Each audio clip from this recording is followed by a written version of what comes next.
Не так давно я начал писать масляными красками, и мне пришло воспоминание, как я смотрел работы старых мастеров и то, как они писали масляными красками и насколько у них был насыщенный цвет.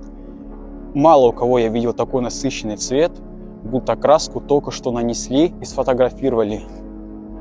На тот момент я писал гуашью, и у меня не было такой возможности писать маслом. Но сейчас у меня есть эта краска, и я уже могу передавать погоду, я уже могу передавать этот воздух, и смотря на мою работу, можно даже почувствовать запах этого тихого леса.